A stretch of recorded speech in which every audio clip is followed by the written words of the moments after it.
We're just pawns over here. We're just pawns. We don't do anything. As fans in boxing, as humans in the great scheme of things, it's all a matrix, including boxing.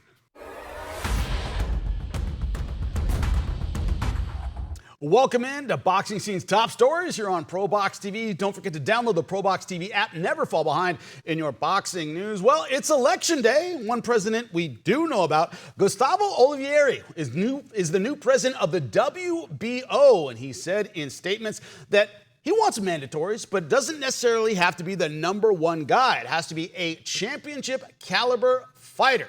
He believes in mandatories, but isn't exactly married to them. What do we think about that? Jimmy Smith in studio alongside Paulie Malignaggi, Chris Algieri, and the coach, Teddy Atlas. Paulie, you've had a lot of things to say about mandatories, them not being enforced. Does a new president change anything, or is it the system of boxing? We got to get used to it. What's your thought?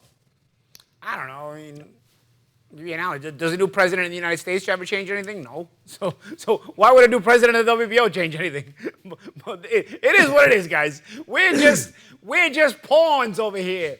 We're just pawns. We don't do anything. As fans in boxing, as humans in the great scheme of things, it's all a matrix, including boxing. So, Chris, what do you think of his comments about his number one will not necessarily be the mandatory challenger? It's whoever shows championship qualities. Well, that's kind of up to the eye of the beholder, yes? Sounds good.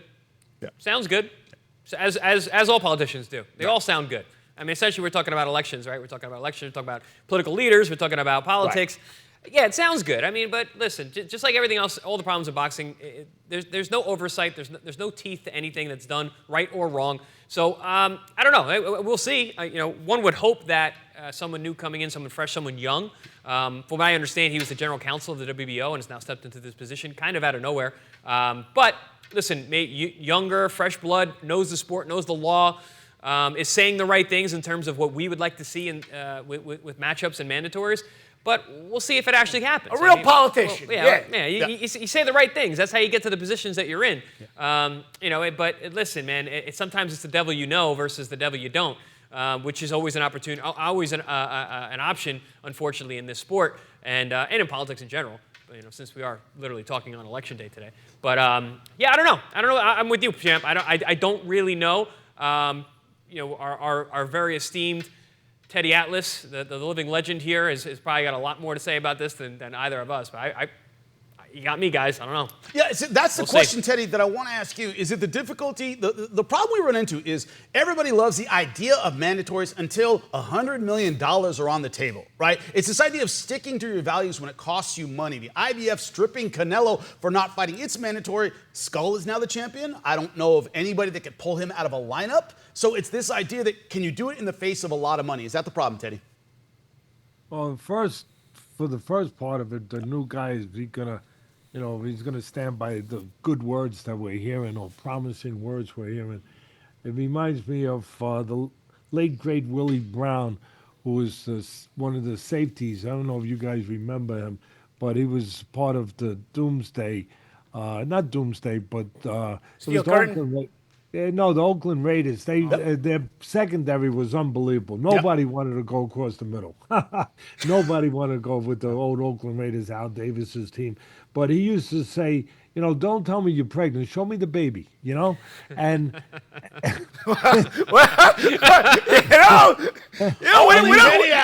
other news going on in boxing, it can go in a lot of different ways right now. Yeah.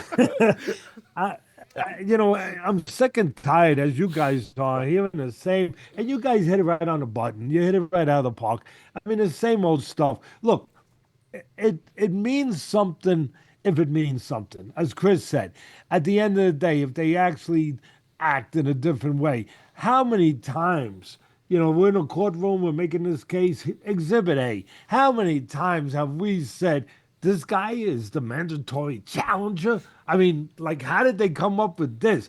For me, that hurt the sport. That would hurt the sport, the credibility, bad decisions, all that stuff really hurts the sport. But that hurts the sport, where you see a guy number one, where it's supposed to mean something, and he's the mandatory, and then you look and you say, that's the kind of opponent you would have picked if you wanted an easy fight. And he's the mandatory. Why? Because of the politics. Because he knew the right people. Because he was in, he was playing. He was playing the game.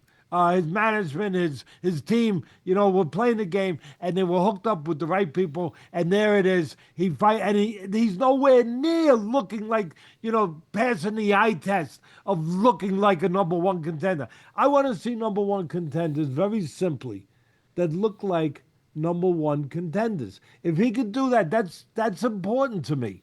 That's important to the sport. That's important to all of us. If he can just do that. We could talk about this till the cows come home. But if he can just go through, and if that means going through a better process, which it should mean, a better process that says, no, I'm not just putting him in there. It's got to be a guy who beat certain opponents, beat certain level guys that earned his way to the number one spot. I'm all for it. But show me the baby. Well, let's talk about a couple of things that he did say. Some real policy things. Paulie, I want to ask you. He says he's going to wait for the Ramirez-Barbosa fight to finish before assigning a mandatory to Teofimo Lopez. He said Catterall might fight the winner first. He also talked about adding Errol Spence to the top 15 so he can fight Fundora, even though he's coming off a loss and has never fought in the division. What do you think of those two things, Paulie? Just political mumbo jumbo. Well, I don't know. You're going to create a mandatory for Teofimo? You're going to make Teofimo fight him, or you're just going to create a mandatory for Teofimo? I mean, what does that even mean? What does create a mandatory for? What does that mean? Errol Spence being in the top 15 WBO? For what? The guy hasn't fought in ages. He got beat up last time. We haven't seen him. With all the things you could possibly say priority-wise, with so many different directions you could go in with that conversation, that's what he chose as a talking point? Like I said, bro, it's the same. It's politics is politics, no matter what part of where it's involved. It's one of those things, Chris. When you talk about Teofimo Lopez's next fight, it's a matter of some debate right now. What do you think of his comments about that and Errol Spence? What is your thought on it? Well, so we're going to create a mandatory for Teofimo. Does that mean it's going to be enforced, for one? Or is that just going to go to a step-aside money situation? Now we're just talking finances. When you talk about moving Errol Spence into the top 15, it's literally for financial situation because it's a more lucrative fight. You're bringing this guy he's coming off of over a year layoff where he took a bludgeoning against Terrence Crawford. Before that, he hadn't fought for a year. So, in the last 2 years, the guy's had one destruction of a fight where he took a complete one-sided beating. And we're gonna involve him into a weight class. We're gonna interject him right into a top 15 so he can fight for the title.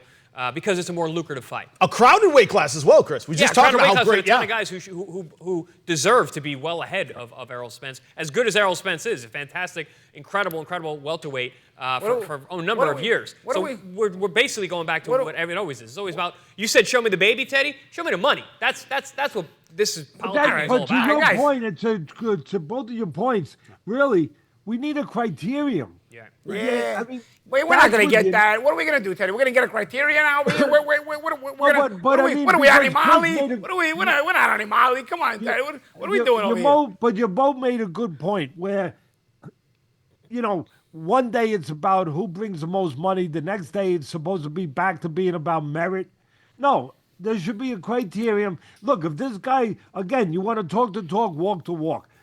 Put a criterion in. That mandatory from now on, while I'm here, since I now have this post, since I'm the new boss, I'm the new presidente, there must be a criterion that we are going to abide by. And the criterion is about merit.